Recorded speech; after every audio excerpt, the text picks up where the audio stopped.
are you cooking? I know you just worked out, so I'm gonna make you something healthy. I'm gonna make you a salad, pero I won't make you a boring salad, don't worry. First step is, this is just leaves, whatever, like mixed lettuce, any like salad leaves you want. Bowl, lagay ko lang muna sa refrigerator para malamig yung bowl, and when you have the salad later, you know, I mean, it's cool in the mouth. So this is gonna be a crispy prawns coated with oatmeal para less on carbs. So flour, eggs, and normally it's breadcrumbs, but this time we'll use Quaker Oats. What we'll do is we'll flavor the Quaker Oats.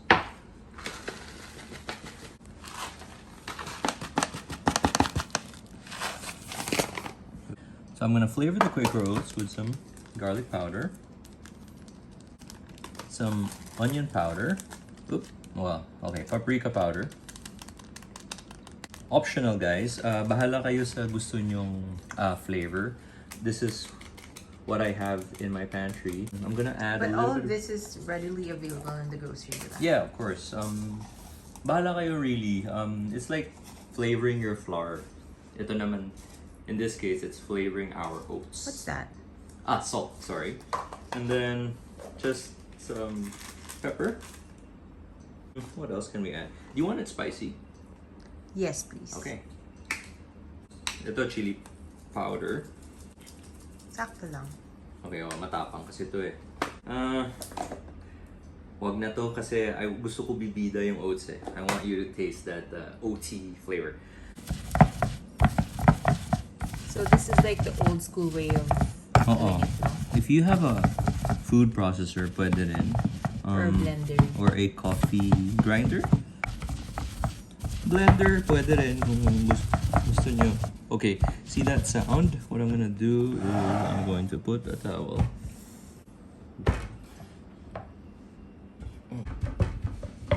Okay, nandiyan pa rin yung sound. So, what I'm gonna do is I'm gonna put another towel. There.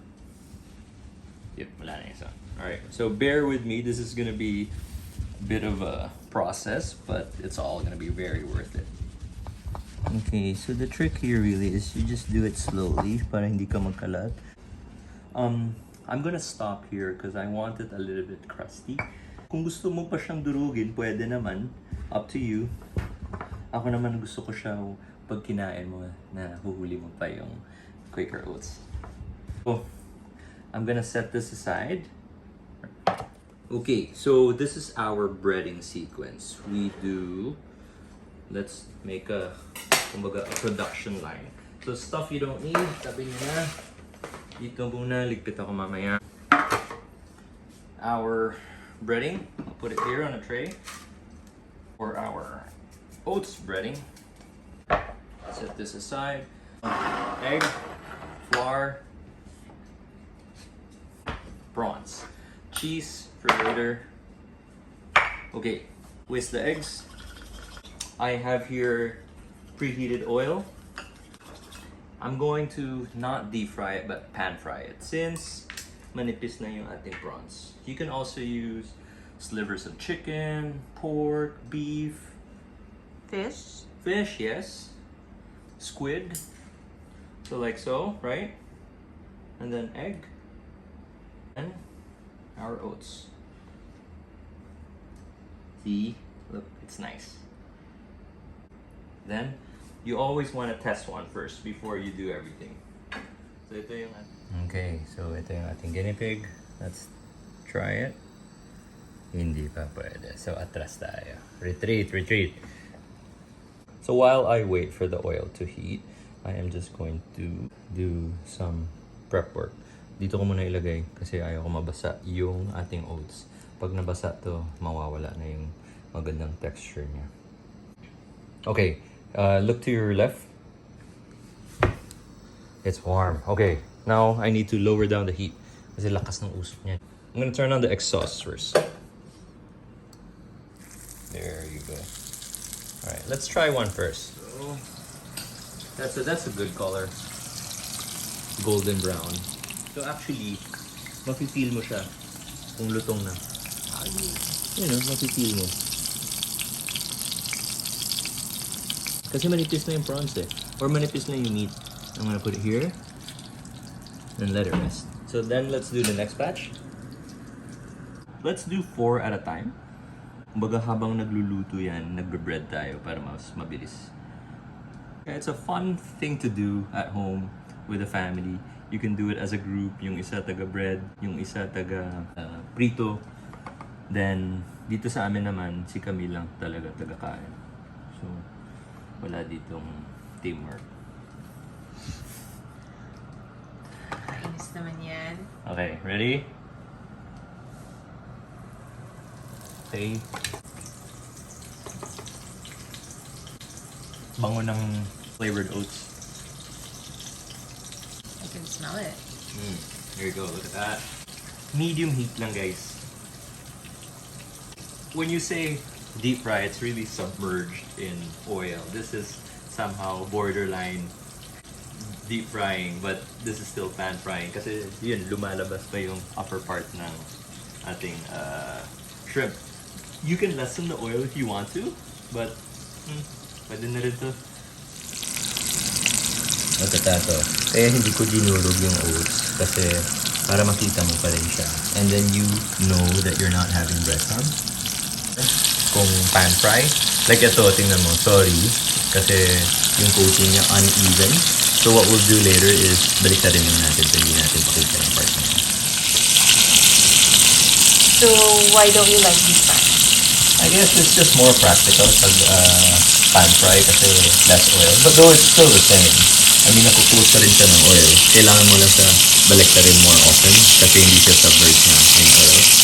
Again, this is a good color. So, ahunin na natin. One, coming in hot. And another one. Ito yung tikman natin. Okay, ito na yung last batch. Yun yung sa akin, ito yung sa'yo. Why? Mas maganda yung... Ito kasi, what happens is, yung oil, umiiba na. So, normally, pag when you fry, the first part is always nice, or you can strain this para yung oil malinis pa. Before we serve it to you, or you serve it to someone, you taste it first.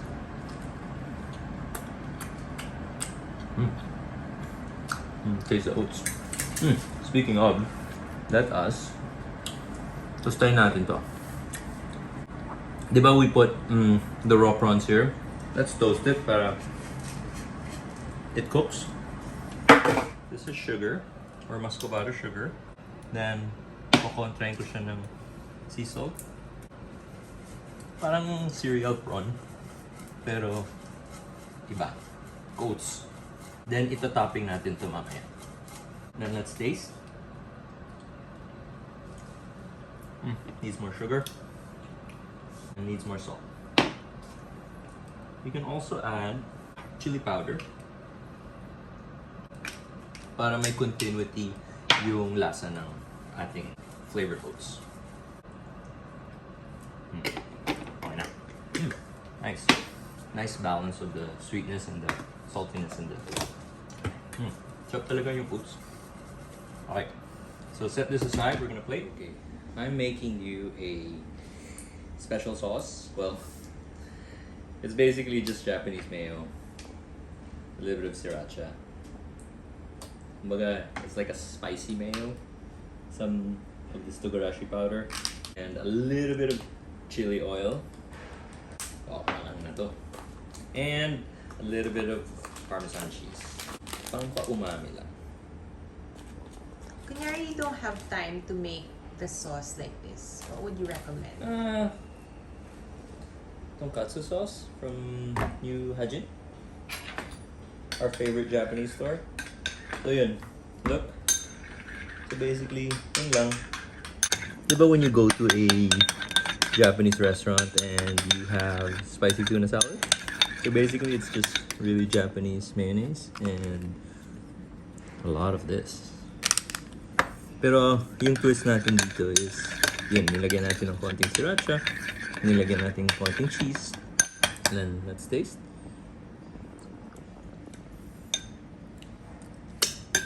A little bit more cheese. And then kick. Whoa, that's a lot of cheese, but it will be good too.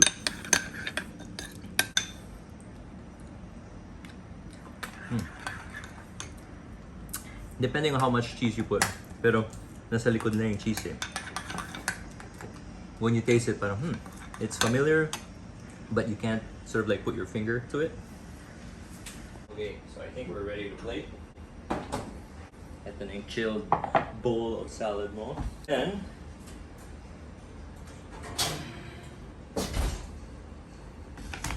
Why did you put it in the kasi oven? I cleaned it and then I just want it dry. Kasi I'm gonna use it, gamitin ko siya pang plating lang. Kasi nagsabi ka kanina na you wanna make it look like a tempura. So this is my side, this is your side. So you get more greens while I get just the prawns. Bakit ganon? Dagdagan kita ng prawns. Yeah. Then, yung sauce. Maybe on the side lang. No. Kasi this will be a dressing eh. Okay. Wait lang, ang dami nung greens. Pang 3 tao yan. Tulungan kita. Para high in fiber. High in fiber na from the oats. High in fiber rin from the leaves.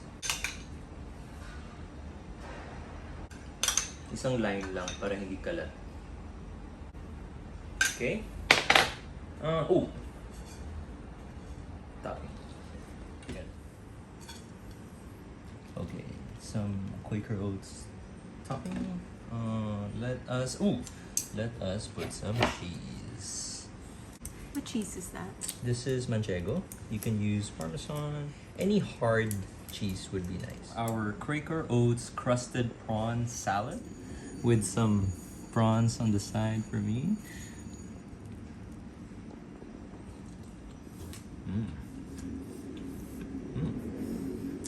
Bagay yung cheese sa sauce. It's refreshing because normally it's really breadcrumbs, but this, so hindi lang siya pang breakfast, pwede rin siya pang breading. It's actually good protein as well. Very high in fiber. Camille, kain na. Okay. Thank you. You're welcome.